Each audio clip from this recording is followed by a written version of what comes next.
What started as an innocent shopping trip for baby furniture became the moment that destroyed a CEO's million-dollar empire in just 30 seconds.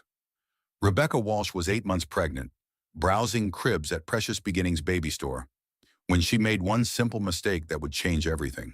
She touched a price tag her husband told her not to touch. What happened next was captured live on social media, watched by 73 people in real time, and within hours had gone viral with over 1 million views. That single slap didn't just end a marriage, it exposed a web of control and abuse that had been hidden behind the perfect facade of success. But here's the twist. The worst moment of Rebecca's life became her greatest liberation. This is the incredible true story of how one viral video destroyed a toxic marriage, bankrupted a tech company, sent a man to prison, and ultimately saved 2 lives. Stay with me, because what unfolds next will shock you, inspire you, and show you just how quickly everything can change when the mask finally falls off. The slap echoed through the baby store as 60 strangers watched live. But that moment was still 27 minutes away as Rebecca Walsh adjusted her maternity dress in the boutique mirror. 8 months pregnant and supposedly glowing. The afternoon sunlight streaming through Precious Beginnings baby store cast everything in a golden hue that should have felt magical. Instead, it felt like stage lighting for a performance she was growing tired of giving. "Rebecca, we need to move this along," Thomas Walsh said from behind her, his phone pressed against his ear like a permanent attachment. His voice carried that familiar edge of impatience that had become the soundtrack to their marriage. "Henderson expects us at 7 sharp, and you know how he feels about punctuality." "Cherie." Rebecca smoothed the fabric over her rounded belly, watching her husband in the mirror's reflection. At 38, Tom still commanded attention when he entered a room. 6 feet 2 inches of calculated confidence, designer suit perfectly tailored, salt and pepper hair styled to suggest authority without trying too hard. The successful CEO of Walsh Technologies, a man who had built a tech startup from nothing into a $12 million company in just 5 years. "I understand the quarterly projections are down," Tom continued into his phone, pacing behind the cribs like a caged animal. "But that's exactly why we need the Henderson account. No, I don't care what their previous vendor offered them. We're not in the business of matching prices. We're in the business of providing value." 22-year-old Melissa Parker glanced up from where she was arranging baby monitors and bottles on a display table near the store's front window. She'd been working at Precious Beginnings for 8 months, and she learned to recognize the signs of tension between couples shopping for their first child. The way this particular husband barked orders while his pregnant wife browsed cribs suggested their afternoon might get interesting. Melissa checked her phone setup one more time. Every Tuesday at 3 o'clock, she hosted a live product demonstration for the store's social media followers. Today, she planned to showcase their new line of organic baby bottles and the smart monitor system that tracked breathing patterns. The stream usually attracted between 50 and 70 viewers, mostly expectant mothers looking for honest reviews of baby products. "Starting in 5 minutes," she whispered to her phone, adjusting the angle to capture the product display while keeping the browsing couple in the background.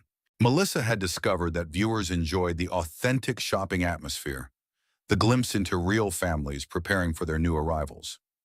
Rebecca moved slowly between the cribs, one hand supporting her lower back. At 30 years old, she'd never imagined pregnancy would be this exhausting. The baby hadn't stopped moving all morning, tiny feet finding her ribs with alarming accuracy. Dr. Foster had assured her that everything was progressing normally, but Rebecca couldn't shake the feeling that something was wrong. Not with the pregnancy, with everything else. "This one converts into a toddler bed," she said, running her fingers along the smooth wooden rails of a cherrywood crib priced at $800. The craftsmanship was beautiful, with hand-carved details that would last through multiple children. Tom ended his call with an aggressive stab at his phone screen. $800 for a crib? Rebecca, the baby will outgrow it in 2 years. Actually, this one converts so Emma could use it until she's 5 or 6. Rebecca had chosen their daughter's name months ago, though Tom still referred to the baby as it most of the time.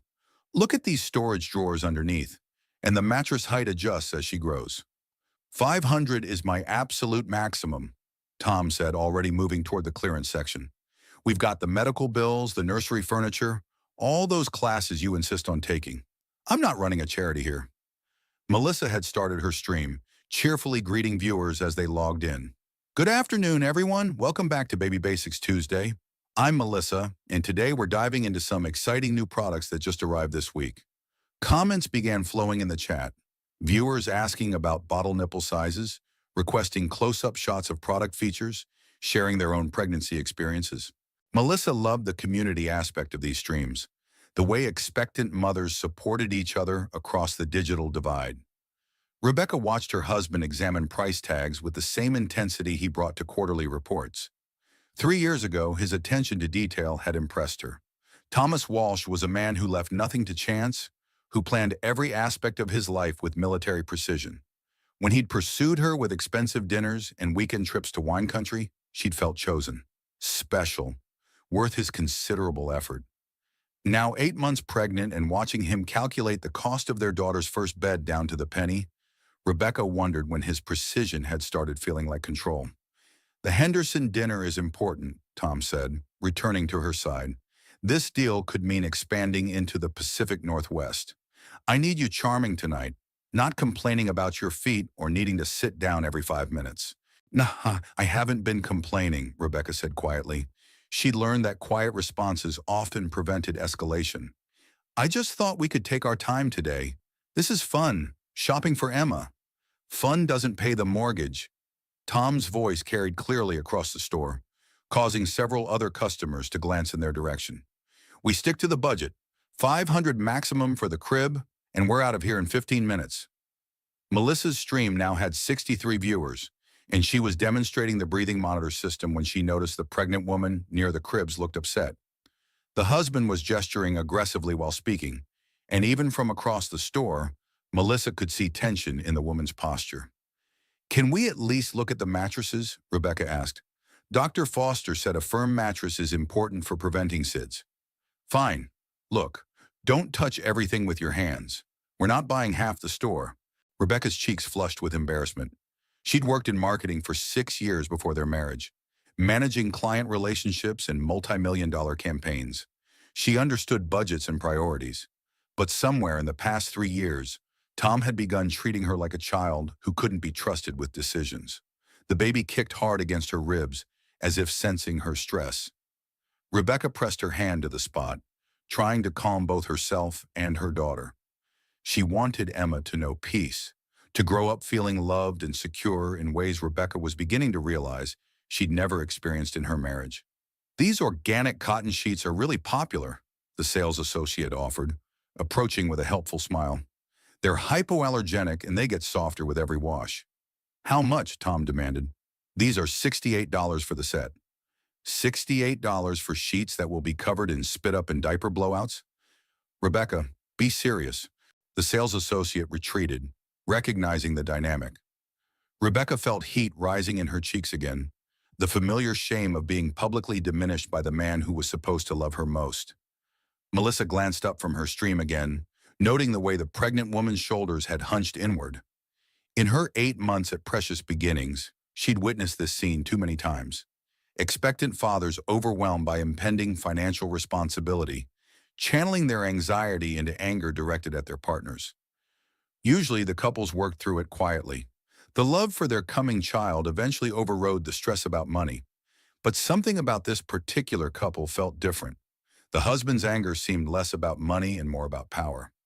The way he spoke to his pregnant wife reminded Melissa of her own father, before her mother finally found the courage to leave. Let's just get the basic crib from the clearance section, Rebecca said, her voice barely above a whisper. Whatever you think is best. Tom's expression softened slightly, satisfied by her surrender. That's my practical girl. We'll make this work. We always do. But as Rebecca followed her husband toward the discount furniture, she caught her reflection in another mirror and barely recognized the woman staring back at her. When had she become someone who apologized for wanting nice things for her daughter? When had she started measuring every word to avoid triggering Tom's temper? The baby kicked again, harder this time, and Rebecca wondered if Emma could somehow sense that their perfect life was really an elaborate performance, that her parents' marriage was built on a foundation that was already beginning to crack.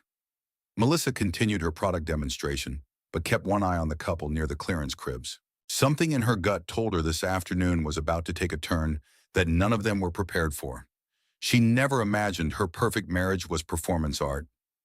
The thought struck Rebecca as she stood beside the marked-down crib, remembering how different everything had felt 3 years ago when Tom first approached her at the downtown Marriott's networking mixer. She'd been there representing her marketing firm, confident in her navy blue dress and armed with business cards that listed her as senior account manager. At 27, she'd been building something meaningful, managing campaigns for tech startups and nonprofit organizations. Tom had appeared at her elbow while she waited for a drink, his opening line polished and effective. "Let me guess. Marketing, advertising, or public relations? What gave it away?" She'd laughed, genuinely charmed by his confidence. "The way you've been studying the room, cataloging connections, identifying decision makers. I do the same thing." He'd extended his hand. "Thomas Walsh, Walsh Technologies. We're developing automation software for small manufacturing companies." That handshake had changed everything. Their courtship had been a master class in romantic pursuit. Tom never showed up empty-handed.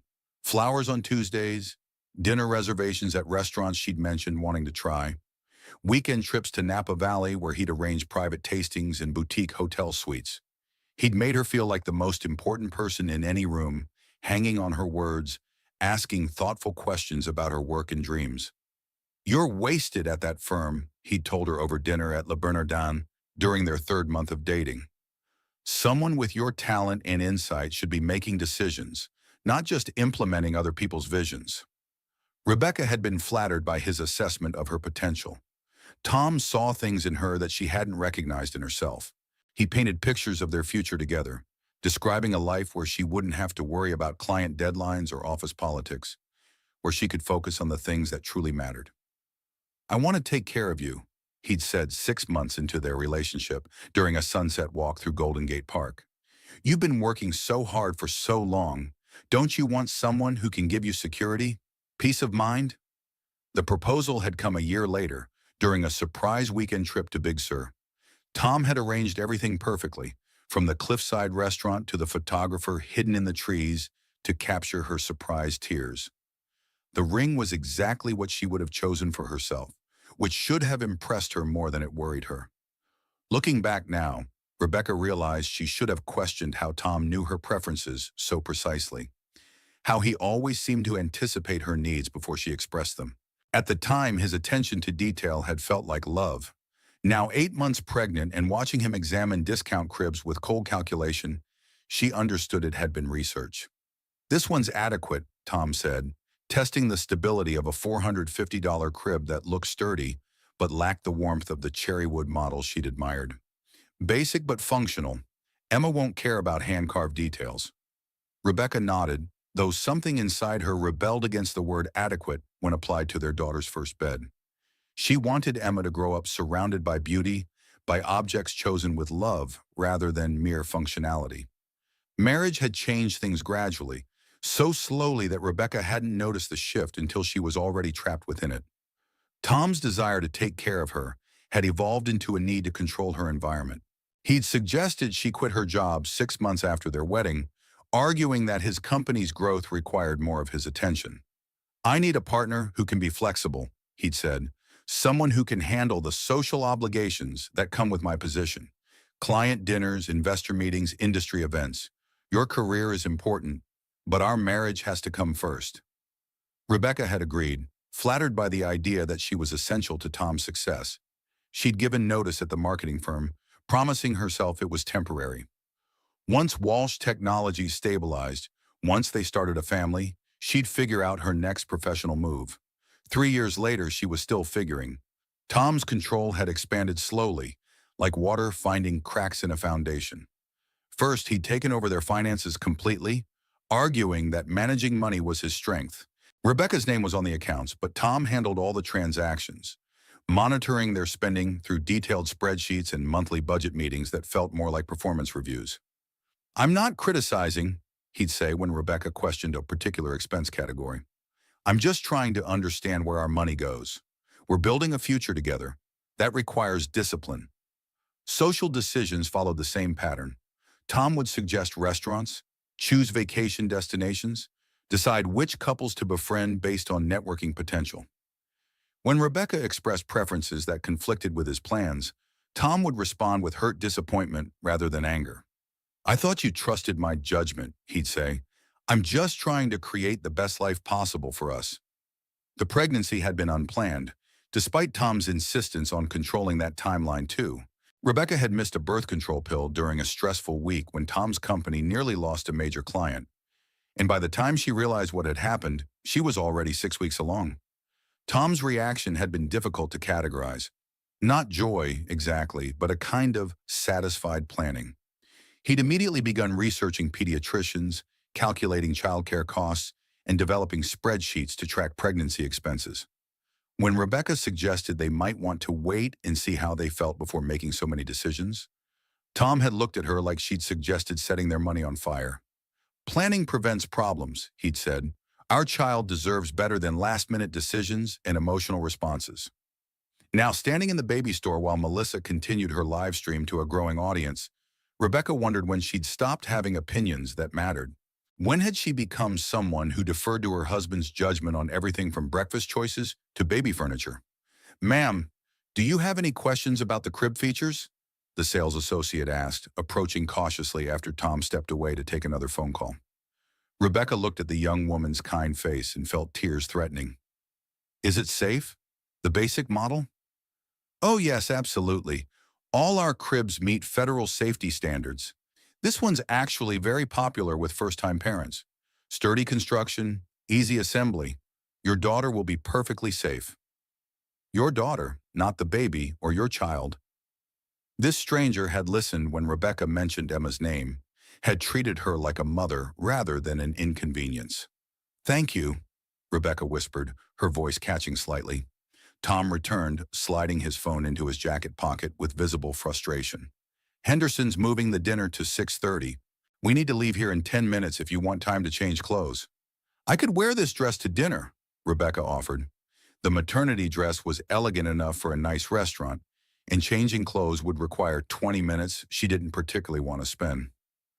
"Rebecca," Tom's voice carried a warning, "the Henderson account is worth $2.3 million over 3 years. I need you looking your best, not like you just finished shopping for baby furniture."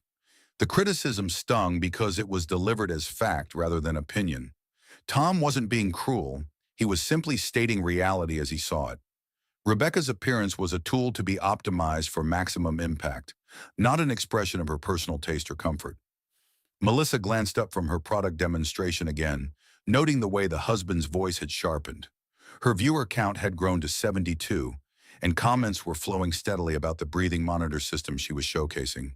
But something about the tension near the cribs kept drawing her attention. The pregnant woman looked exhausted in a way that went beyond physical tiredness.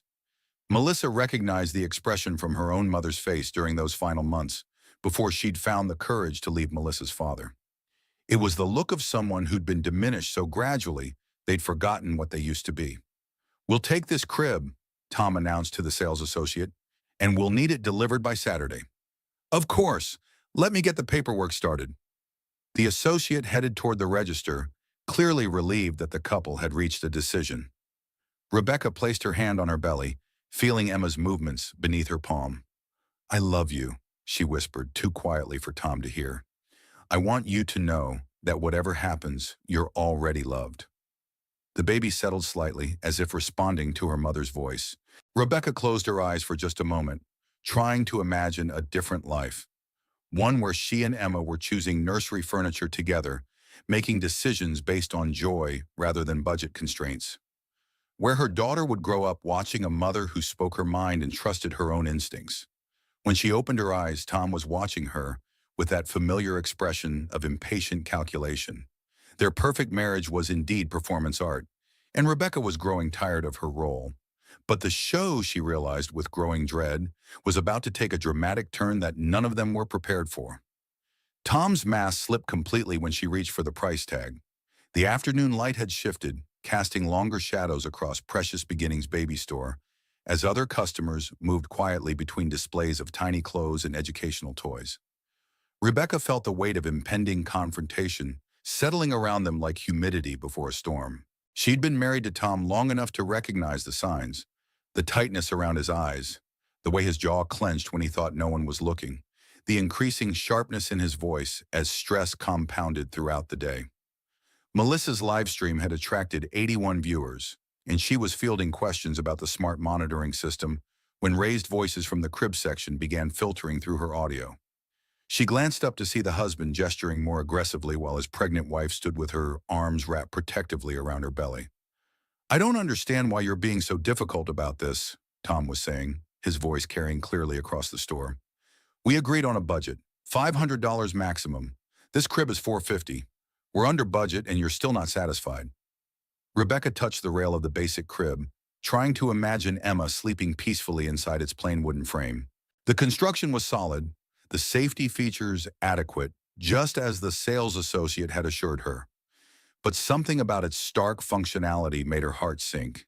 This was their daughter's first bed, the place where Emma would spend countless hours dreaming and growing. Shouldn't it be chosen with love rather than mere efficiency? "I just wonder if we should look at a few more options," Rebecca said quietly. "Since we have a little room in the budget, maybe something with better storage or more attractive detailing." "More attractive detailing?" Tom's voice rose slightly. "Rebecca, she's a baby.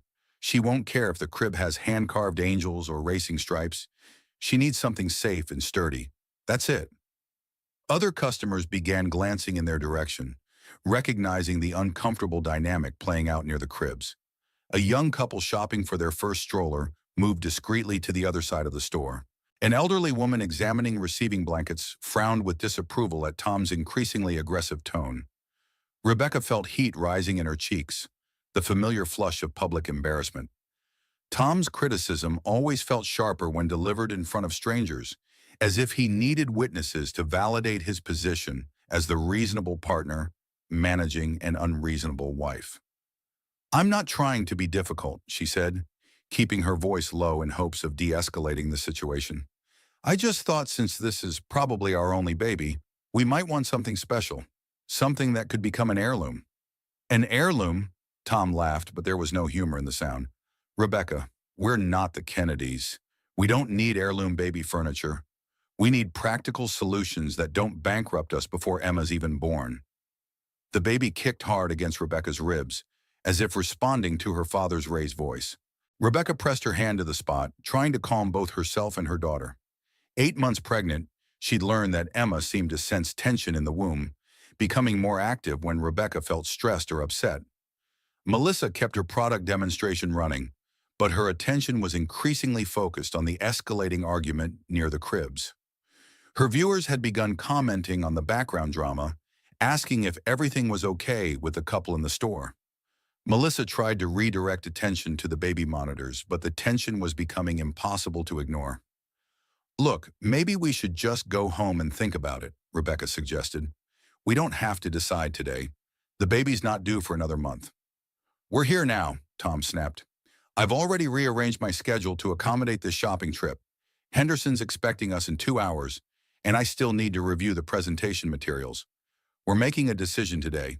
Rebecca's back ached from standing so long, and her feet were swelling inside her maternity shoes. The afternoon had stretched longer than planned, partly because Tom kept taking business calls and partly because she'd been reluctant to settle on the basic crib. But Tom's impatience was building towards something that felt dangerous. "My feet are really hurting," she admitted. "Could I sit down for just a few minutes while we decide?" "Oh, for God's sake!" Tom's frustration boiled over into genuine anger. "You've been complaining about something since we got here. Your back, your feet, the price tags, the quality. Do you want this crib or not?" "I want what's best for Emma," Rebecca said, her own voice beginning to shake with emotion. "I want her to have beautiful things chosen with love, not just adequate things chosen with resentment."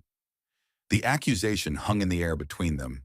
Tom's face darkened with an expression Rebecca had seen before, usually in private moments when he felt his authority being challenged. But they weren't alone in their kitchen or bedroom now. They were surrounded by strangers, including a young woman whose phone was capturing everything for her social media stream. Resentment. Tom's voice dropped to a dangerous whisper. I work 60 hours a week to provide for this family. I've built a company from nothing so you can stay home and focus on being a mother?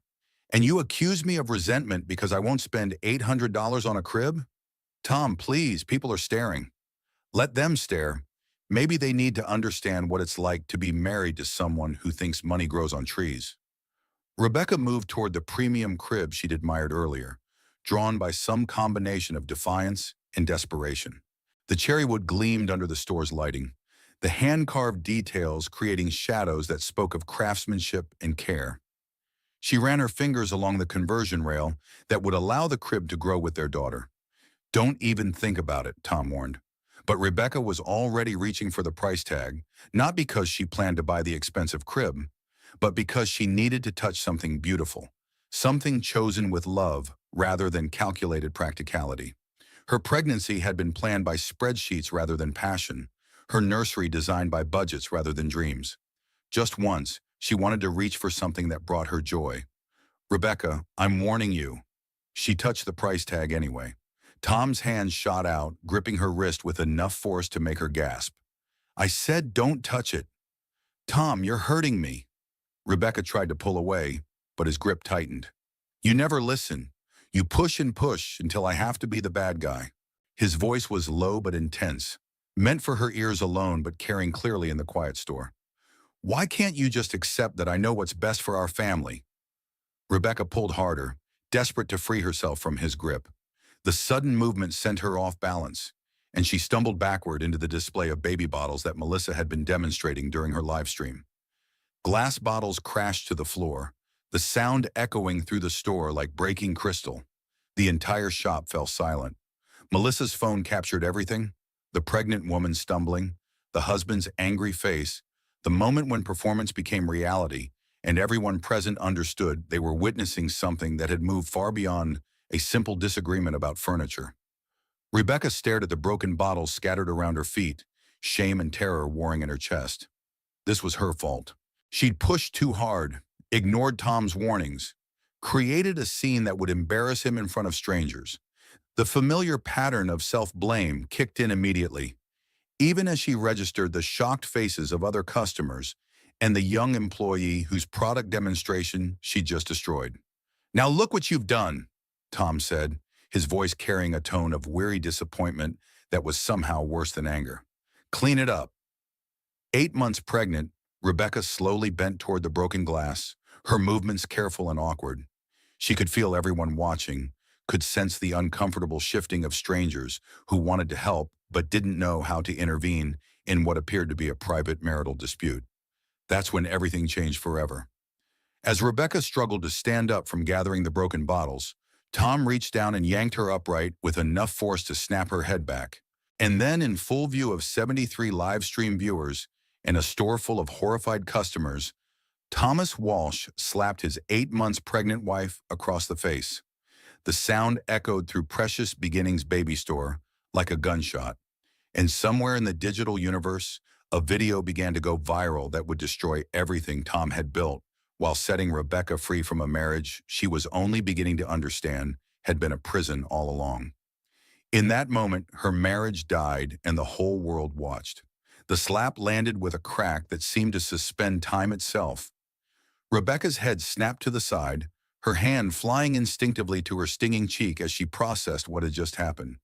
For a heartbeat, the entire store existed in perfect silence, as if everyone present needed a moment to confirm they had actually witnessed a man strike his pregnant wife in public. You clumsy, worthless! Tom's words were cut short by his own realization of what he'd done. Not the hitting, but the location, the witnesses, the complete and utter destruction of his carefully crafted public image in a single moment of uncontrolled rage. Melissa's phone, still streaming live to 73 viewers, had captured everything in perfect clarity. The angle was ideal, showing both Tom's face as he struck his wife and Rebecca's shocked reaction as she stumbled backward, one hand protectively cradling her pregnant belly, the other pressed to her burning cheek. The comments on the live stream exploded instantly. Did he just hit her? Someone call the police. That woman is pregnant. I'm recording this. What's the name of the store? But Melissa couldn't see the comments because she was staring in horror at the scene unfolding in front of her. Her hands shook as she held the phone, her product demonstration forgotten entirely. In her 22 years, she'd never witnessed domestic violence in person, though she'd grown up listening to her father's raised voice and her mother's muffled tears through thin bedroom walls. "Oh my God," someone whispered from across the store. Rebecca stood frozen, her cheek throbbing with heat and shock. The rational part of her mind understood that Tom had just crossed a line that could never be uncrossed. But her emotional conditioning kicked in immediately. She found herself scanning his face for signs of remorse, already formulating apologies for her role in provoking him, automatically shifting into damage control mode. "Tom, I'm sorry," she whispered. "I shouldn't have." "Don't," said a firm voice from behind her. An older woman who'd been shopping for blankets approached with the authoritative bearing of someone who taught high school for 30 years. "Don't you dare apologize." Tom seemed to snap back to awareness of their public setting. His face cycled through expressions of rage, shock, and calculation as he realized the magnitude of his mistake. A dozen strangers were staring at him with undisguised disgust. A young employee was holding a phone that might have been recording.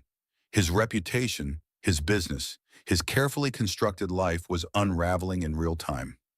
"This is a private family matter," he said, his voice attempting authority but cracking slightly with panic. "Everyone needs to mind their own business." "Hitting a pregnant woman is everyone's business," the older woman replied sharply. She'd positioned herself between Tom and Rebecca, her small frame vibrating with protective fury. "Someone call 911. Now!" The store manager appeared from the back office, having heard the commotion. Jenny Martinez had been running Precious Beginnings for 6 years, and she'd developed protocols for various emergencies. Shoplifting, medical incidents, even the occasional customer who went into labor while browsing cribs. But she'd never prepared for domestic violence playing out in full view of other customers. "Sir, I'm going to have to ask you to leave," Jenny said, her voice steady despite the adrenaline flooding her system. "We're customers here," Tom replied, falling back on the entitlement that had served him well in business negotiations. "I'm not leaving without my wife." "Yes, you are," Jenny said, already pulling out her phone to dial emergency services. Meanwhile, Melissa's live stream had taken on a life of its own.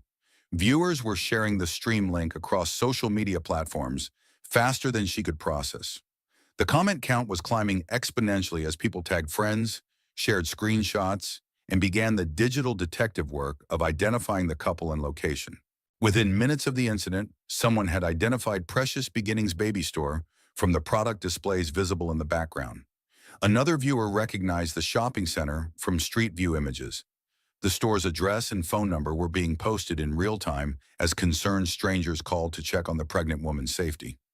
Rebecca remained rooted in place, her mind struggling to process the cascade of consequences that would flow from this moment. She kept touching her cheek, not because it hurt anymore, but because she couldn't quite believe it had happened. Tom had yelled at her before, had grabbed her arm during arguments, had made her feel small and foolish countless times. But he'd never struck her, not until today, not until 73 strangers were watching through a live stream that was being shared and reshared across the internet. "Ma'am, why don't you come sit down?" Jenny approached Rebecca with the gentle tone she used for customers who were clearly in shock. "The paramedics are on their way, just to make sure you and the baby are okay." "Paramedics?" Tom's voice pitched higher. "That's completely unnecessary. Rebecca, tell them you're fine." But Rebecca found she couldn't speak. The words that usually came so easily in these situations. The automatic reassurances that everything was okay, that Tom hadn't meant it, that she was partially to blame, wouldn't form in her throat. Instead, she allowed Jenny to guide her to a chair near the store's front counter, away from the broken glass and the husband who had just shattered her world in front of an audience. "I need to go," Tom announced, his survival instincts finally overriding his desire to control the narrative. "I have an important business dinner. Rebecca, we'll discuss this at home." "No," said the older woman who'd appointed herself Rebecca's protector. "You're not going anywhere until the police arrive." Tom's face flushed with the particular rage of a man unaccustomed to being challenged by women. "Lady, I don't know who you think you are, but this is none of your concern. I'm Patricia Brennan, retired educator and mandatory reporter," she replied with steel in her voice, "and I'm making this my concern." The first sirens were already audible in the distance, growing closer by the second. Tom's face went pale as he realized the situation was spiraling completely beyond his control. In his business world, problems could be managed through negotiation, financial leverage, or simply firing people who didn't cooperate.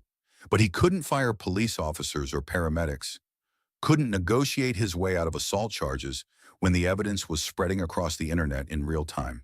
"This is insane," he muttered, but he was already moving toward the store's exit. "Rebecca, I'll be in the car." "Actually, you'll be in a jail cell if you leave before the police get here," Patricia called after him. Tom paused at the door, his hand on the handle, weighing his options. Stay and face immediate consequences for assaulting his pregnant wife in public, or leave and face whatever legal ramifications followed from fleeing the scene. He chose flight.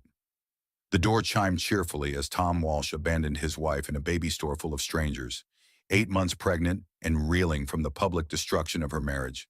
Behind him, he left broken glass, horrified witnesses, and a viral video that was already being shared thousands of times across social media platforms.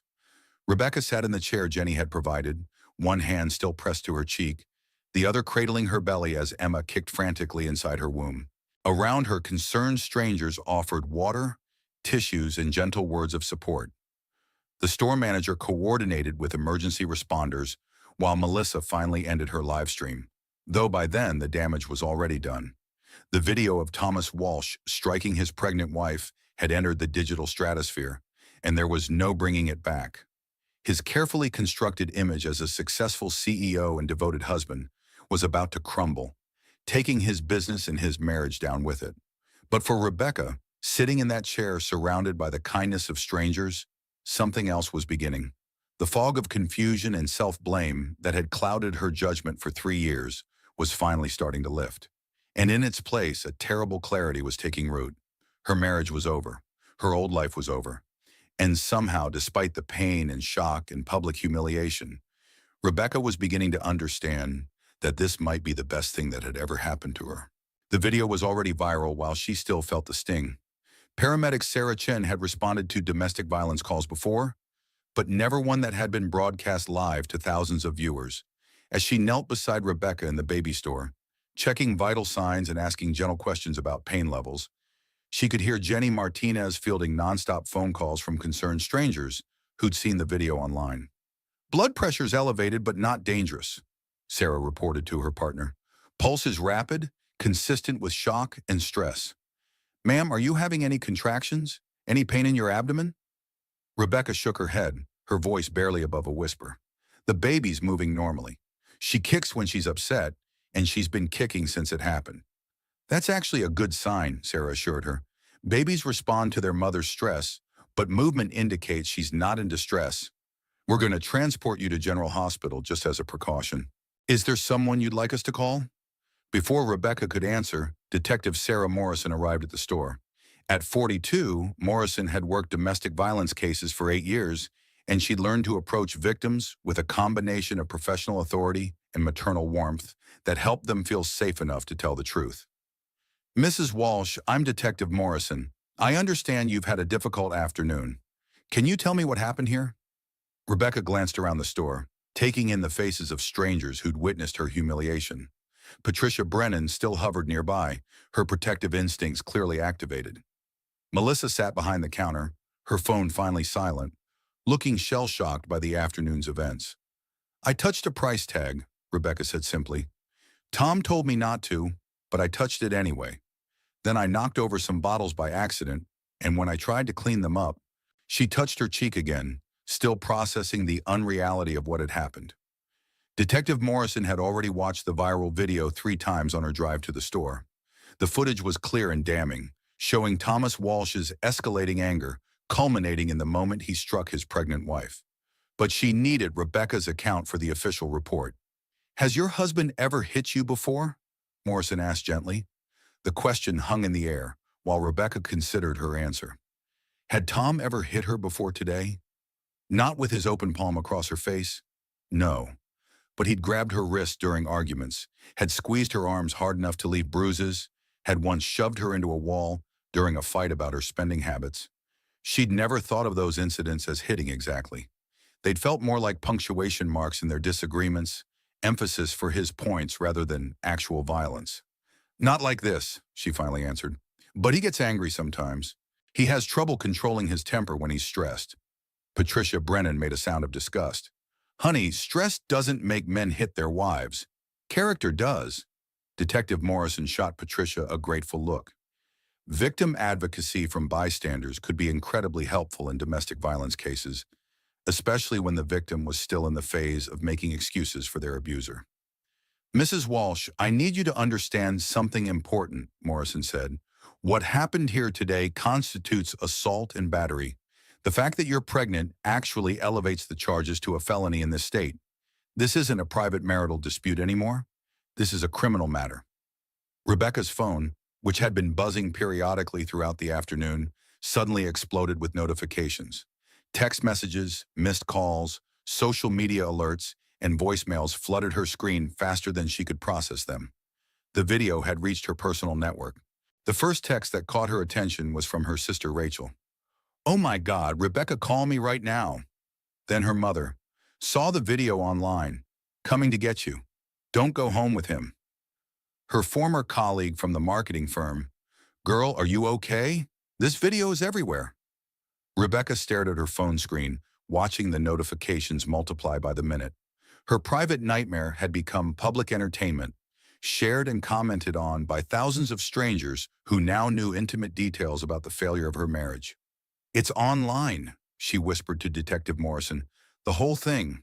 Everyone I know is seeing it. The video is evidence, Morrison explained. It's actually helpful for building a case against your husband.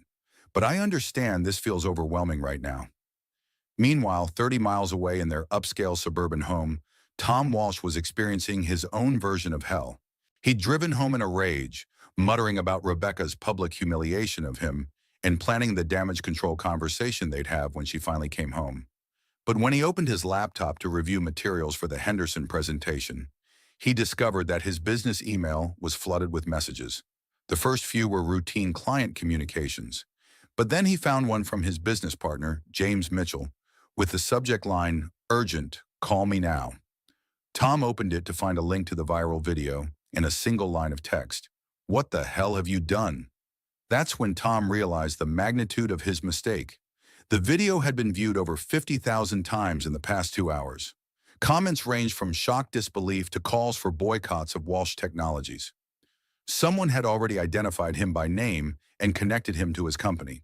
His business phone was ringing nonstop with reporters and angry potential clients. The Henderson dinner was officially the least of his problems. Back at the baby store, Rebecca made the decision to go to the hospital for evaluation.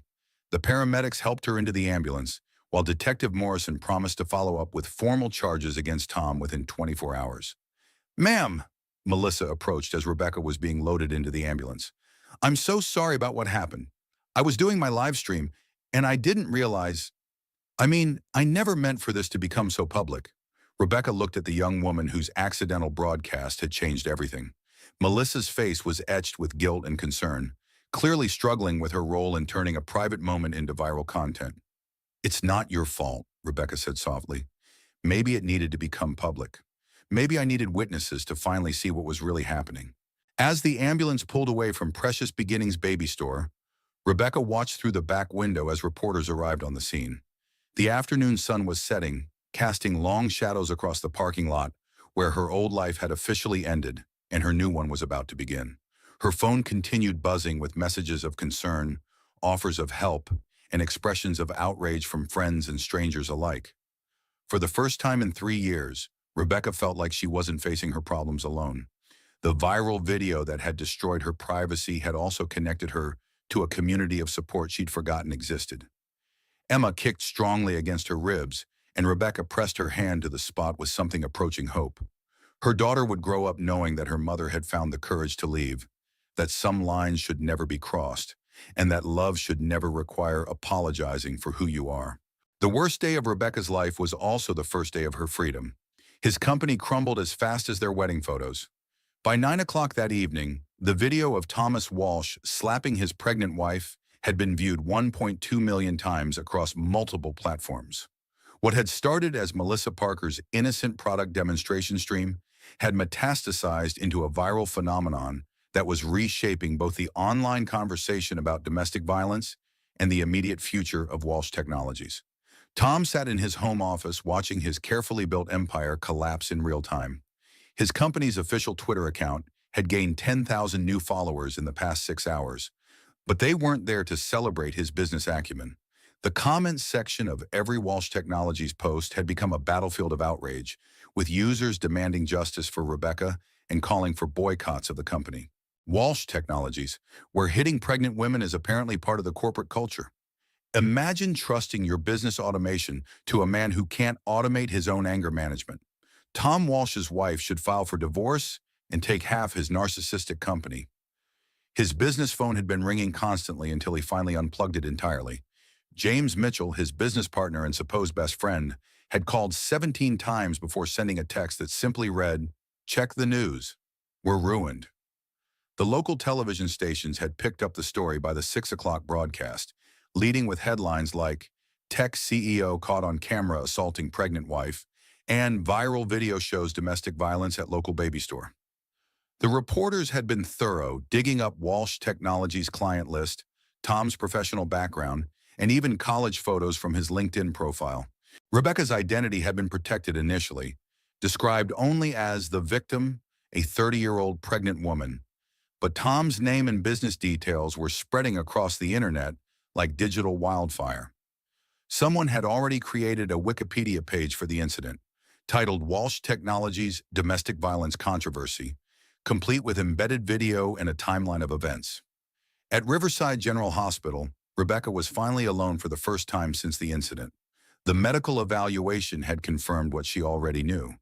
Both she and Emma were physically unharmed. Her blood pressure had returned to normal, the baby's heartbeat was strong and steady, and the obstetrician on duty had assured her that emotional stress, while unpleasant, rarely caused complications in healthy pregnancies. But the psychological evaluation had been more complex. Dr. Amanda Foster, Rebecca's regular obstetrician, had rushed to the hospital after receiving a call from the emergency department. She'd been treating Rebecca throughout her pregnancy and had noted subtle signs that concerned her. The way Rebecca deferred all questions to Tom during appointments, her tendency to minimize discomfort or concerns, the anxious way she watched her husband's face for approval before answering even simple medical questions. "Rebecca, I need to ask you some difficult questions," Dr. Foster said, settling into the chair beside the hospital bed. "What happened today? Was this an isolated incident or part of a pattern?" Rebecca stared at the ceiling tiles, trying to organize thoughts that felt scattered and unclear. The question seemed simple enough, but the answer required acknowledging truths she'd been avoiding for months. "He's never hit me before," she said finally. "But he gets angry when he's stressed. He says things. Sometimes he grabs my arms or pushes me, but never like today." "How often does he grab you or push you?" "Maybe once a month. It depends on how work is going.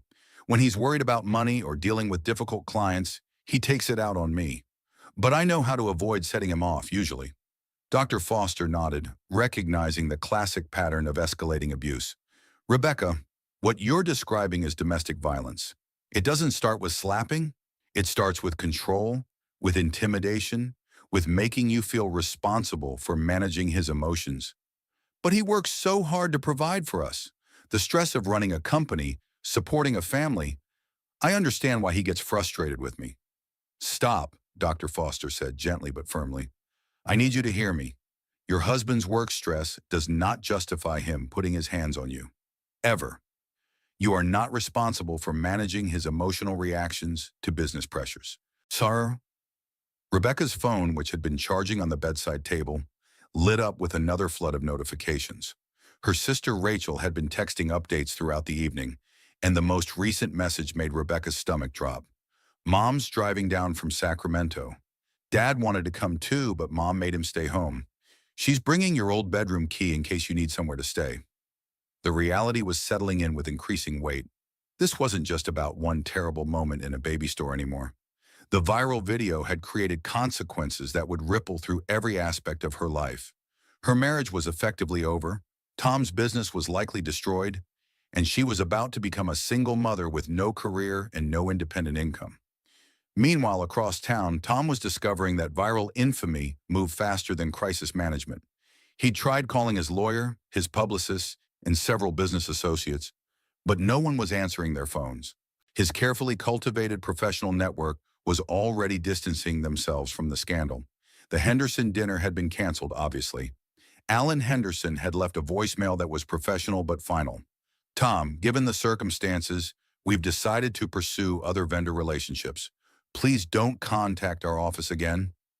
Walsh Technologies' three largest clients had sent similar messages by email, terminating their contracts with immediate effect. The company Tom had spent 5 years building was disintegrating in a single evening, destroyed by 30 seconds of uncontrolled rage caught on camera. His phone finally rang with a call he recognized. James Mitchell. Jesus Christ, Tom, what were you thinking? James's voice was tight with panic. Do you have any idea what you've done? We had 18 employees counting on us. We had contracts worth millions of dollars. And you destroyed all of it because you couldn't control your temper with your pregnant wife? It wasn't supposed to happen like this, Tom said weakly. She pushed me too far. She never listens, never accepts that I know what's best for our family. I just snapped. You just snapped? James's voice pitched higher with disbelief. Tom, you hit a pregnant woman in public while someone was live streaming. You didn't snap. You committed career suicide and took our entire company down with you. The silence stretched between them while both men processed the magnitude of the disaster. Walsh Technologies had been more than just a business to both of them. It represented 5 years of 18-hour days, countless sacrifices, and the validation that they could build something meaningful together. Now it was gone, destroyed by Tom's inability to treat his wife with basic respect. What do we do now? Tom asked. We? There is no we anymore, Tom. I'm meeting with the lawyers tomorrow to see if there's any way to salvage something from this mess. Maybe spin off the software patents into a new company without your name attached. But as far as our partnership goes, it's over. I can't be associated with you anymore. The call ended, leaving Tom alone in his home office surrounded by awards, photographs, and mementos from a successful career that had just become worthless memorabilia. Outside his window, he could see cars slowing down as they passed his house, drivers craning their necks to get a glimpse of the home where the viral video perpetrator lived. His phone buzzed with a text from an unknown number. Saw you on the news. Hope your wife leaves you and takes everything. You're a disgrace. It was the first of many such messages he'd receive over the coming weeks. Back at the hospital, Rebecca was preparing to leave with her mother, who'd made the 3-hour drive from Sacramento after watching the viral video. Patricia Walsh, a retired school principal, had seen enough troubled families to recognize the signs of abuse, and she was furious with herself for not intervening sooner. I should have known, she told Rebecca as they waited for the discharge papers. The way he talked to you at family dinners, how he always had to make decisions for both of you. I thought he was just controlling, not dangerous. Mom, it's not your fault. I didn't even realize how bad it had gotten until today. Well, you're coming home with me tonight. We'll figure out the rest tomorrow. But Rebecca, I want you to understand something. That man will try to convince you this was a mistake, that he's sorry, that it will never happen again. Don't listen to him. Men who hit their pregnant wives don't change. They just get better at hiding it. As they left the hospital together, Rebecca caught a glimpse of herself in the lobby's mirrored wall. She looked like a different person than the woman who'd entered Precious Beginnings baby store that afternoon. Older somehow, more serious, like someone who'd finally stopped pretending everything was fine. The viral video had destroyed her privacy, her marriage, and her sense of security.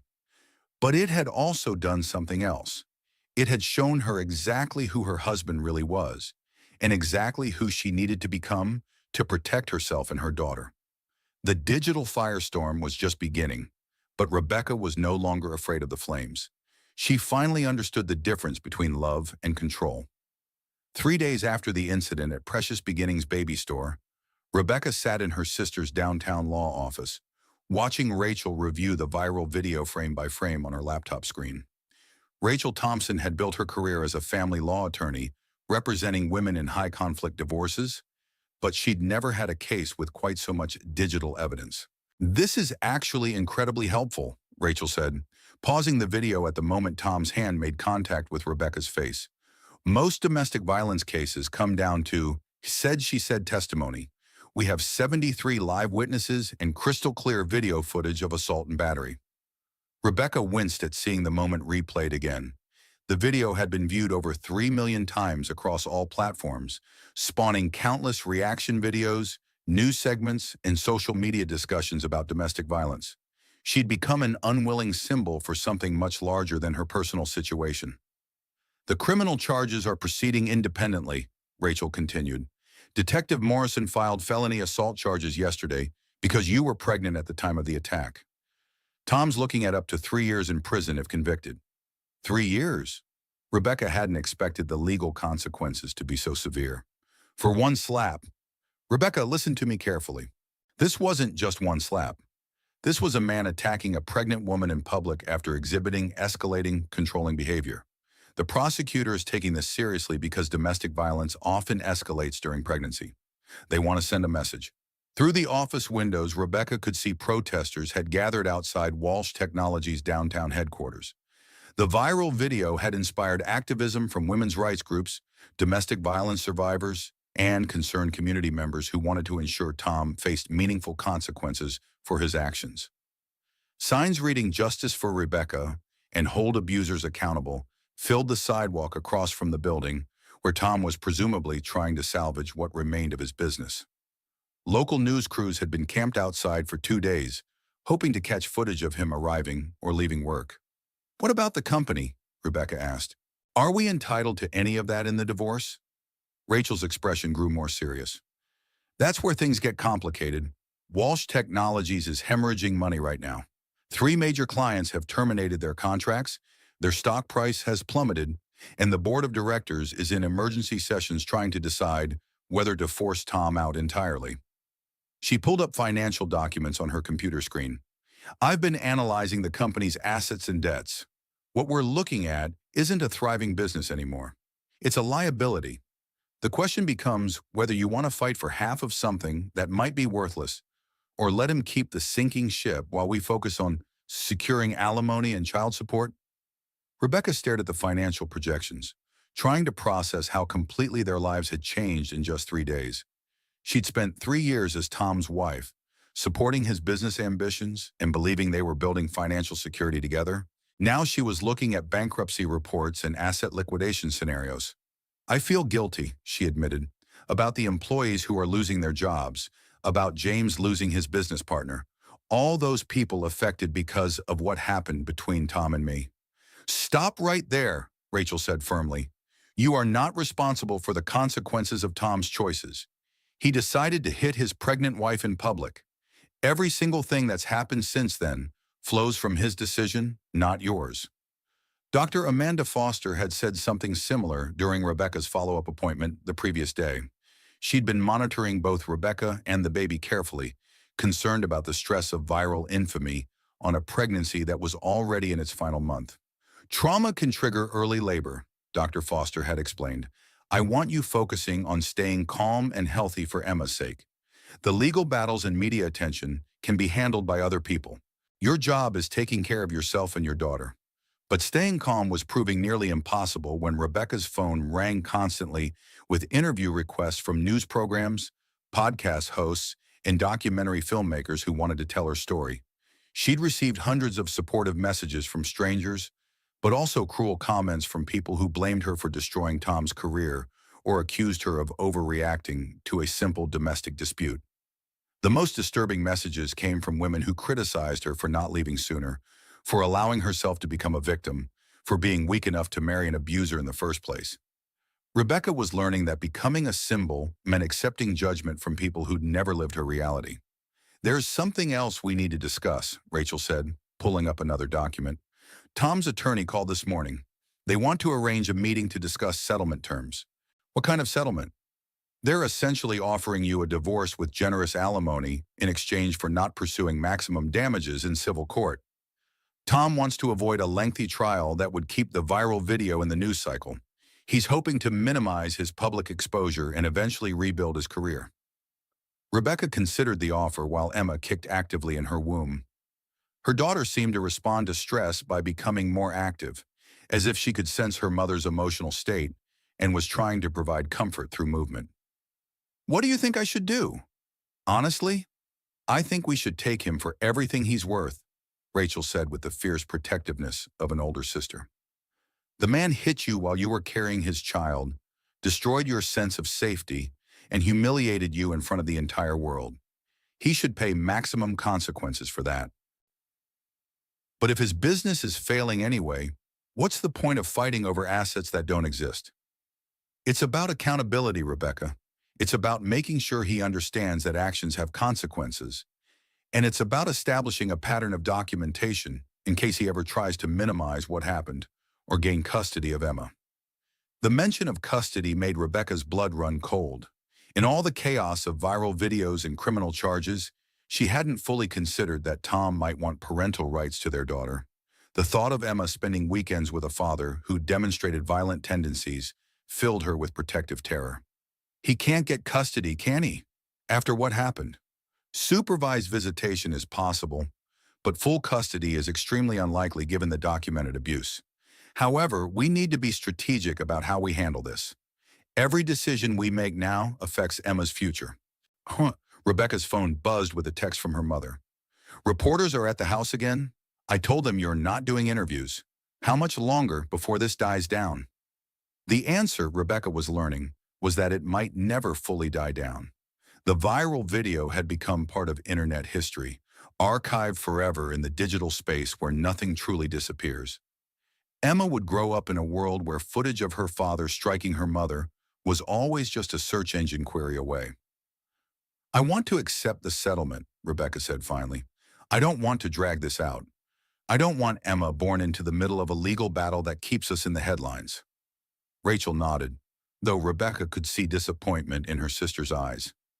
It's your choice, but I want you to understand that accepting settlement sends a message to Tom that his behavior was wrong, but not severely wrong.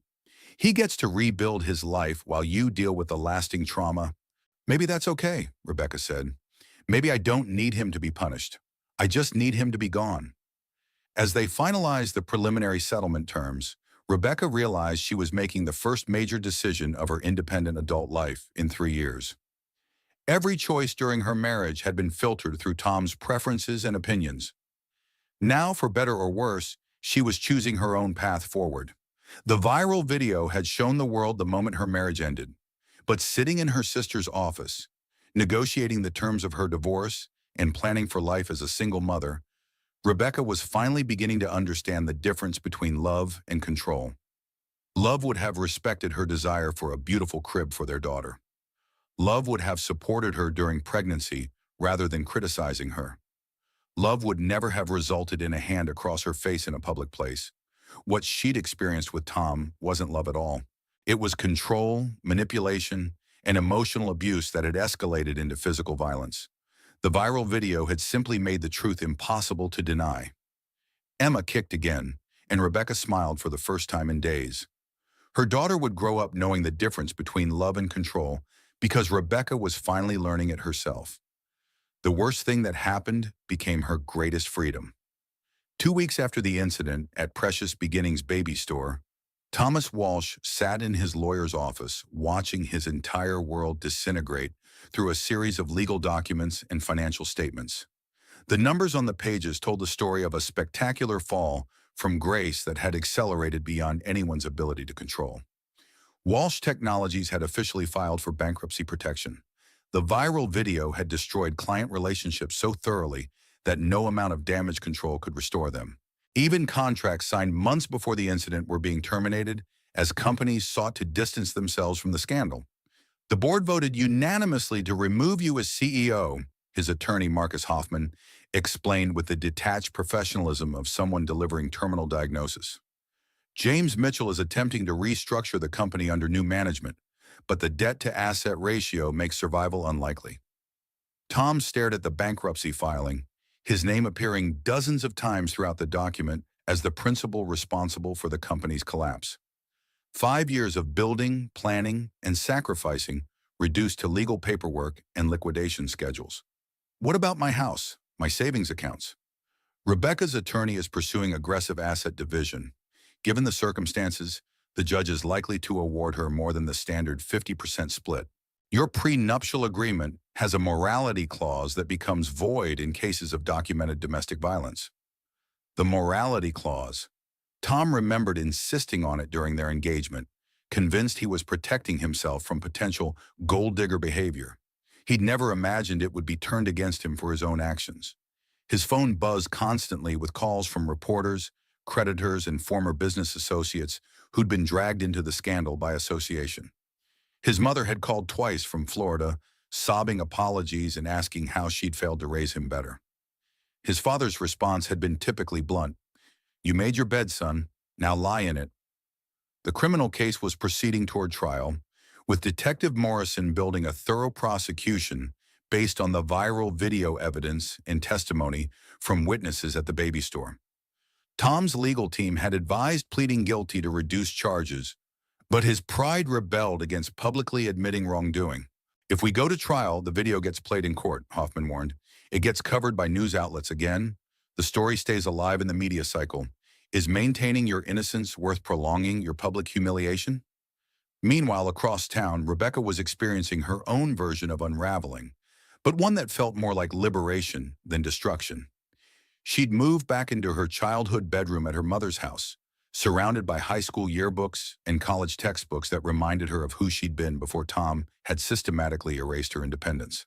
"I forgot I used to have opinions about things," she told Dr. Amanda Foster during her 36-week prenatal appointment.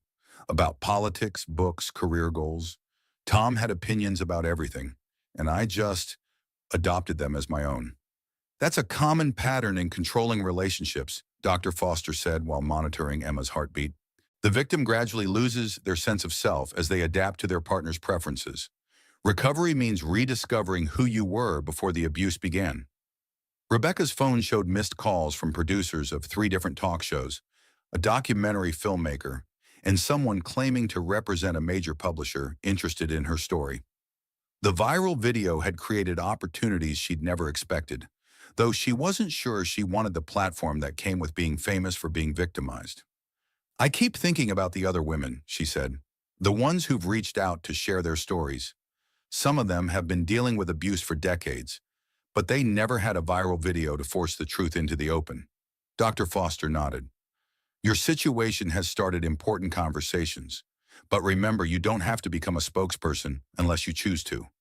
Your first responsibility is to yourself and Emma." Emma's heartbeat filled the examination room, strong and steady at 140 beats per minute.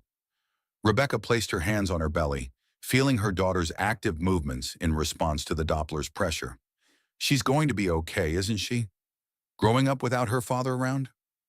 "Rebecca, children need stability and love more than they need 2 parents. Emma will be better off with 1 parent who treats her with respect than 2 parents modeling an unhealthy relationship." The conversation was interrupted by Rebecca's phone ringing with a call from Rachel. Her sister had been managing most of the legal communications, but this call sounded different from her usual updates. "Rebecca, you need to know something. Tom violated the restraining order last night. He showed up at Mom's house around midnight, demanding to talk to you. Mom called the police, and he was arrested for violation of protective order." Rebecca felt her chest tighten with anxiety. "Is Mom okay? Did he hurt anyone?" "Mom's fine. She handled it like the retired principal she is. Told him to get off her property, or she'd call the police, then actually called the police when he wouldn't leave. He's in jail right now, and this violation strengthens our position in both the criminal case and the divorce proceedings." The news should have felt like victory, but Rebecca found herself shaking with delayed fear. Tom's middle-of-the-night visit suggested a level of desperation and rage that worried her about his future behavior. Men who lost everything sometimes became more dangerous, not less. The good news is that this pretty much guarantees supervised visitation only for any future contact with Emma, Rachel continued. Tom's actions are building a clear pattern of escalating behavior that no judge will ignore. After ending the call, Rebecca sat quietly in the examination room, processing the reality of her new life. 2 weeks ago, she'd been married to a successful CEO, living in a suburban house, playing the role of devoted wife preparing for her first child. Now she was a single mother living with her parents, connected to a man who'd become so unstable that he required police intervention. The transformation felt surreal, like waking up in someone else's life. But as Emma kicked vigorously against her ribs, Rebecca realized that this someone else might actually be who she was supposed to be all along. That evening, she sat in her childhood bedroom, laptop open to a blank document, and began writing for the first time in 3 years. My name is Rebecca Walsh, though I'm in the process of changing it back to Rebecca Chen. 3 weeks ago, I was the wife of a successful tech CEO, 8 months pregnant with our first child, shopping for baby furniture like thousands of other expectant mothers. Today, I'm a single mother preparing to raise my daughter alone after my husband's abuse was caught on camera and shared around the world. This isn't the story I plan to tell, but it's the story that needs to be told. She wrote for 2 hours, the words flowing like water through a broken dam. All the thoughts and feelings she'd suppressed during 3 years of marriage poured onto the page, creating a narrative that was painful but honest. When she finally stopped writing, Rebecca realized she'd begun the process of reclaiming her voice. The viral video had destroyed her privacy, but it had also given her something invaluable: witnesses to her truth. Tom could no longer gaslight her into believing his version of reality. The internet had seen what really happened. Millions of people understood that she'd been the victim of abuse, not the cause of her own suffering. For the first time since Emma's conception, Rebecca felt hopeful about the future. Her daughter would grow up watching her mother rebuild her life from scratch, learning that women could be strong enough to start over, brave enough to choose truth over comfort. The unraveling of her marriage had been traumatic and public, but it was also the beginning of something better, something honest, something real. Emma kicked again, and Rebecca smiled, pressing her hands to her belly. We're going to be okay, little one. Better than okay. We're going to be free. She was finally free to love without fear. Emma Rose Chen Walsh entered the world at 6:47 a.m. on a crisp October morning, 3 weeks after her father's arrest for violating the restraining order. Rebecca labored for 14 hours with her mother Patricia holding one hand and her sister Rachel holding the other, while Tom sat in county jail 40 miles away, unaware that his daughter was being born. She's perfect, Dr. Amanda Foster announced as she placed the squirming pink baby on Rebecca's chest. 8 pounds, 2 ounces, and absolutely healthy. Rebecca stared down at Emma's tiny face, overwhelmed by the fierce protectiveness that flooded her system. This little girl would never doubt her mother's love, never wonder if she was wanted, never witness violence disguised as affection. The cycle ended here. She looks like you, Patricia said, tears streaming down her cheeks as she studied her first grandchild. Same stubborn chin, same determined expression. Emma's arrival marked more than just the beginning of her life. It represented Rebecca's complete transformation from victim to survivor to mother. The woman who'd apologized for touching a price tag 6 weeks earlier was gone, replaced by someone who understood her own worth and refused to accept less than she deserved. Tom's lawyer had called the day after Emma's birth, requesting permission for him to visit the hospital. Rebecca's response had been swift and final. Supervised visitation only, and not until the restraining order expires and he completes anger management counseling. The media attention had finally begun to fade as other stories captured the public's interest, but the impact of Rebecca's viral experience continued rippling outward. She'd received over 1,500 messages from women sharing their own stories of abuse, many crediting her video with giving them courage to leave dangerous relationships. "You showed me what rock bottom looks like," wrote one woman from Portland, "but you also showed me that rock bottom can be a foundation to build on." Another message came from a college student. "I was making excuses for my boyfriend's jealousy and control until I saw your video.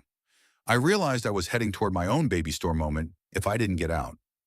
3 months after Emma's birth, Rebecca was settling into a routine that felt miraculous in its simplicity. She lived with her mother in the house where she'd grown up, but now the space felt like sanctuary rather than regression.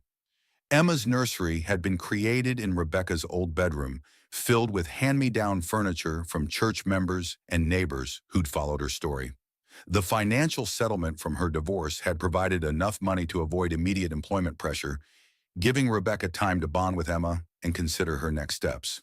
Tom's bankruptcy had limited the available assets, but Rachel had negotiated aggressively enough to secure Rebecca's future independence. "I want to go back to work," Rebecca told her mother one morning, while Emma napped peacefully in her swing. "Not because I need the money, but because I miss having a purpose outside of being someone's wife." "What kind of work interests you now?" Patricia asked, looking up from the baby clothes she was folding. "I keep thinking about all those women who reached out to me, the ones still trapped in situations like mine was. Maybe I could help them somehow. Use my experience to make their paths easier." Rebecca had been volunteering at the local domestic violence shelter twice a week, sharing her story with women in crisis and helping them navigate the legal and emotional challenges of leaving abusive relationships. The work felt meaningful in ways her old marketing career never had. "The shelter director asked if I'd consider joining their staff," she continued. "They want to create a program specifically for helping abuse survivors rebuild their careers and financial independence." The offer represented everything Rebecca had lost during her marriage to Tom: professional purpose, intellectual stimulation, and the satisfaction of building something meaningful. But it also represented something new: the chance to transform her traumatic experience into a tool for helping others. Emma stirred in her swing, making the soft cooing sounds that indicated she was waking from her nap. Rebecca lifted her daughter carefully, marveling as always at the perfect weight of her in her arms. "What do you think, little one?" she whispered against Emma's soft hair.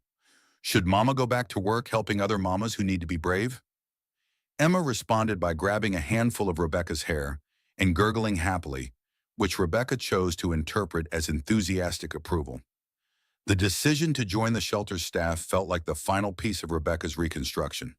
She would be financially independent, professionally fulfilled, and using her painful experience to prevent other women from enduring what she'd survived.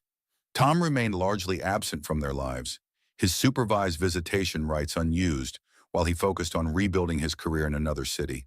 His attorney had indicated that Tom preferred to avoid reminders of his public humiliation, which suited Rebecca perfectly. Emma was thriving without her father's presence, surrounded instead by the love of her mother, grandmother, and Aunt Rachel's family. "I used to think Emma needed a father to be complete," Rebecca told Rachel during one of their weekly coffee dates. "Now I realize she needs to see what healthy love looks like. She needs to grow up knowing that she deserves respect, kindness, and partners who celebrate her strengths instead of trying to control them." Rachel bounced Emma on her knee while her own two children played nearby, the cousins already forming the close bonds that would define Emma's childhood. "She's going to be surrounded by people who adore her exactly as she is. That's better than any father who might teach her to doubt herself." The viral video that had once felt like Rebecca's greatest humiliation had become something else entirely: evidence of her strength, proof of her survival, and inspiration for thousands of women facing similar struggles. What had started as Melissa Parker's innocent product demonstration had evolved into a catalyst for conversations about domestic violence, women's rights, and the courage required to start over. Rebecca's phone buzzed with a text from Dr. Foster. "Saw the news about your new job. So proud of how far you've come. Emma is lucky to have such a strong mama." As spring approached, Rebecca found herself planning for the future, with excitement rather than anxiety for the first time in years. Emma was developing her own personality, curious, alert, and surprisingly social for a 6-month-old. She smiled at strangers, reached eagerly for new experiences, and slept peacefully through the night, as if sensing the security of her mother's love. "She's fearless," Patricia observed, watching Emma attempt to grab a toy that was just out of reach. "Wonder where she gets that from?" Rebecca laughed, recognizing the gentle teasing in her mother's voice. The fearlessness was new, acquired through necessity and trauma, but growing stronger with each independent decision she made. 6 months ago, she'd been afraid to express preference for baby furniture. Now she was planning a career dedicated to helping other women find their own courage. The transformation felt miraculous, but Rebecca understood it had been built through small, daily choices to trust herself rather than doubt her instincts. Each time she'd chosen honesty over peacekeeping, each time she'd prioritized Emma's well-being over maintaining appearances, each time she'd accepted help from people who loved her unconditionally, she'd grown stronger. Tom's absence, which had once felt like abandonment, now felt like protection. Emma was developing without the confusion of watching her mother diminish herself to avoid conflict. Instead, she was learning that women could be competent, decisive, and worthy of respect. "I want to write about this," Rebecca told Rachel as they prepared to leave the coffee shop. "Not just for the blog I've been keeping, but something bigger, a book maybe, about recognizing the difference between love and control before it's too late." "Publishers would definitely be interested," Rachel agreed. "Your story reached millions of people through that video. Imagine how many more you could help with a book." The idea felt both terrifying and exciting. Rebecca had spent 3 years having her thoughts and opinions dismissed as irrelevant. The prospect of having her words published, of sharing her insights with women who needed to hear them, represented the ultimate reclamation of her voice. Emma babbled happily from her stroller as they walked to the car, her bright eyes taking in everything around her, with the fearless curiosity that would define her approach to life. She would grow up knowing she was wanted, protected, and celebrated for exactly who she was meant to become. That evening, Rebecca sat at her laptop in the quiet house, Emma sleeping peacefully in her crib nearby, and began outlining the book that would tell their story. Chapter 1: The Perfect Marriage That Never Existed. Chapter 2: Learning to Recognize Love from Control. Chapter 3: The Moment Everything Changed. Chapter 4: Rebuilding from the Ground. Up. Chapter 5: Teaching Our Daughters to be Fearless. The words flowed easily, carrying 3 years of suppressed thoughts and 6 months of hard-earned wisdom. Rebecca wrote until midnight, only stopping when Emma's soft cries indicated it was time for her night feeding. As she nursed her daughter in the rocking chair her mother had used 30 years earlier, Rebecca reflected on the journey that had brought them to this moment. The viral video had destroyed her old life completely, but it had also created space for something better to grow. Emma fell asleep in her arms, tiny fist curled against Rebecca's chest, completely trusting in her mother's ability to keep her safe. Rebecca kissed the top of her daughter's head, breathing in the sweet scent that meant home and hope and new beginnings. "Thank you for making me brave," she whispered to the baby who'd given her reason to fight for better. "Thank you for showing me what real love looks like." Outside, the world continued its complicated dance of relationships and heartbreak and second chances. But inside this quiet house, a mother and daughter were building something pure and strong together, one fearless day at a time. Rebecca was finally free to love without fear, and Emma would grow up knowing that was exactly how love was supposed to feel, from victim to victor in less than a year. The autumn sun streamed through the windows of Precious Beginnings Baby Store as Rebecca pushed Emma's stroller through the entrance, 9 months after the worst and best day of her life had unfolded in the same space.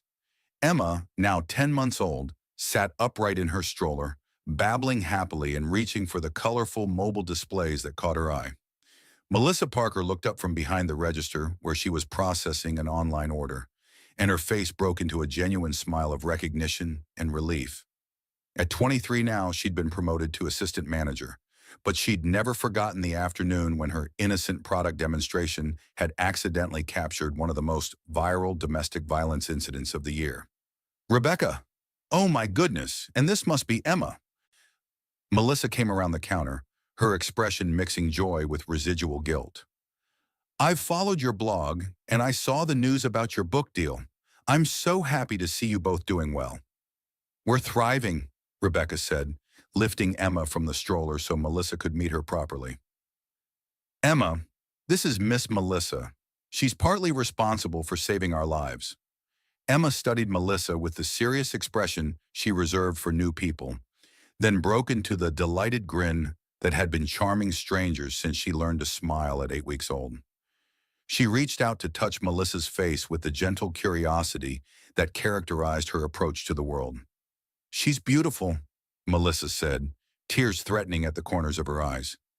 "Rebecca, I need you to know how sorry I am about what happened. I never meant for your private moment to become so public." "Melissa, look at me," Rebecca said firmly. "You have nothing to apologize for.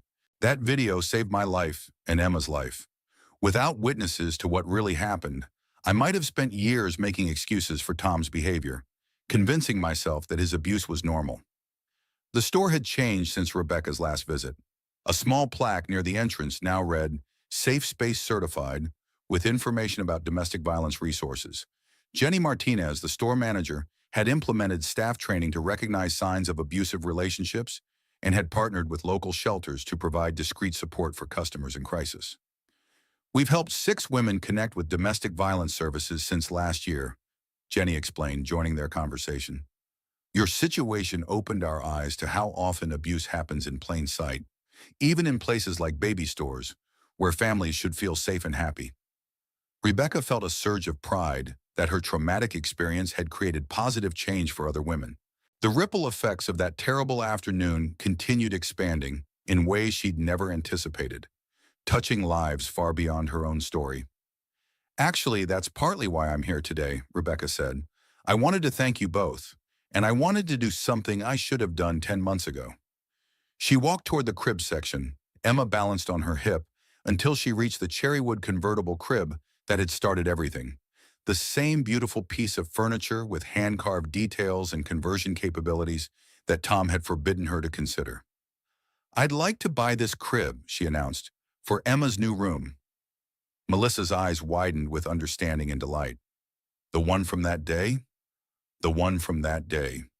Emma's outgrown her bassinet, and we're moving into our own apartment next month. This crib represents everything Tom tried to deny us: beauty, quality, and the right to make choices based on love rather than fear." The symbolism wasn't lost on anyone present. Rebecca was purchasing the crib that had triggered Tom's rage, using money from her book advance to buy her daughter exactly what she'd wanted to provide 10 months earlier. It was a declaration of independence that completed the circle of her transformation. As Jenny processed the purchase, Rebecca reflected on everything that had changed since her last visit to Precious Beginnings.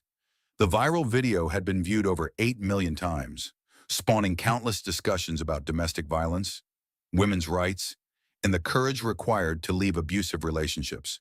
Her blog, Rebuilding Rebecca, had grown to over 50,000 subscribers who followed her journey from victim to survivor to advocate. The book contract she'd signed with a major publisher would bring her story to an even wider audience, with proceeds supporting domestic violence prevention programs. Most importantly, Tom had been sentenced to 18 months in prison after pleading guilty to felony assault charges. He'd also been ordered to complete extensive anger management counseling and was prohibited from contacting Rebecca or Emma without court supervision. His attempts to rebuild his career in another city had been unsuccessful, as the viral video followed him wherever he tried to establish professional relationships. "You know what's interesting?" Rebecca told Melissa as they watched Emma explore a display of stuffed animals. "I spent 3 years afraid of Tom's anger, walking on eggshells to avoid setting him off. But his worst moment of rage actually set me free." "How do you mean?" "Because it was witnessed, because it was recorded, because 73 people saw exactly what he was capable of, and I could never again convince myself that I'd imagined or exaggerated his abuse. The video gave me evidence that couldn't be disputed or minimized." Emma had crawled toward a display of board books and was methodically pulling them off the shelf with the determined focus she brought to all her explorations. Rebecca watched her daughter's fearless investigation of her environment, marveling at how differently Emma approached the world compared to how Rebecca herself had been trained to move through it. "She's going to grow up knowing she has choices," Rebecca said, "knowing that her preferences matter, that her voice deserves to be heard, that love should never require her to make herself smaller." "What about Tom?" Melissa asked carefully. "Does he have any contact with Emma?" "He's scheduled for supervised visitation once he completes his sentence and counseling requirement," Rebecca replied.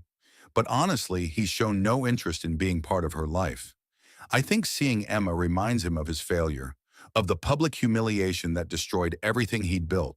Rebecca felt no sadness about Tom's absence from Emma's daily life. Her daughter was surrounded by love from her grandmother, her Aunt Rachel's family, and the community of supporters who'd rallied around their story. Emma would grow up with positive male role models through Rebecca's expanding social circle, but she would never witness the toxic dynamics that had defined her parents' marriage. The crib delivery was scheduled for the following week, timed to coincide with their move into a two-bedroom apartment that Rebecca had chosen and decorated entirely according to her own preferences. For the first time in her adult life, she was creating a living space that reflected her personality rather than someone else's vision of what was appropriate. "I have something for you," Melissa said, disappearing into the back office and returning with a gift bag. "Jenny and I wanted to give Emma something special." On inside the bag was a beautiful photo album with Emma's story embossed on the cover. The first page contained a photo from Rebecca's blog showing her holding newborn Emma with the caption, "Every ending is a new beginning." "We wanted her to have something that shows this story isn't about what her father did wrong," Jenny explained. "It's about what her mother did right."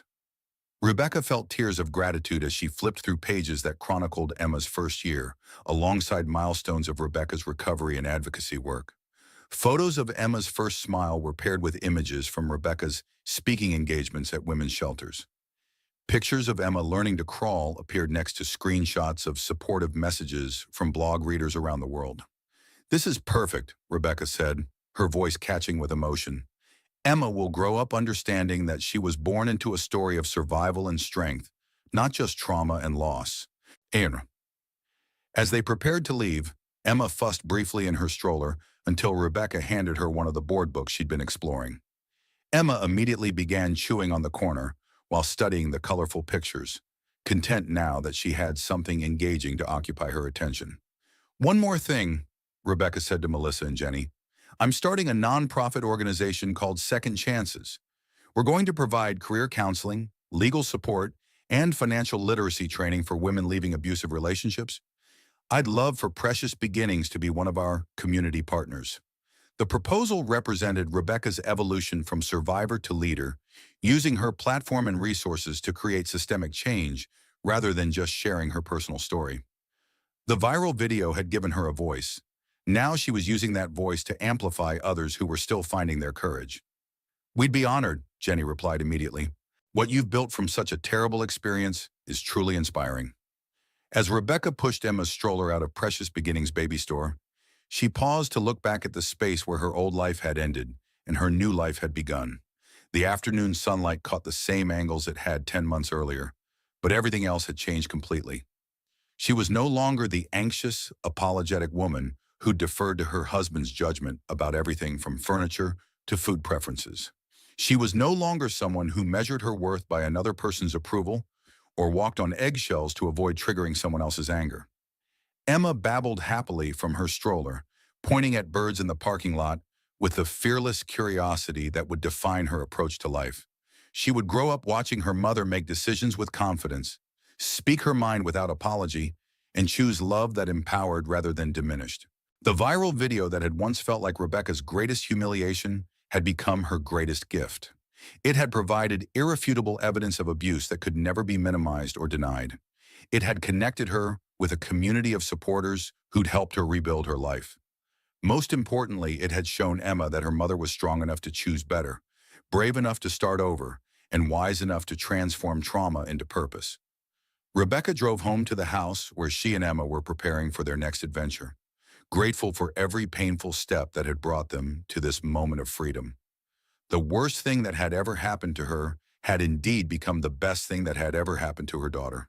She was finally living a life of her own choosing, loving without fear, and teaching Emma that this was exactly how love was supposed to feel.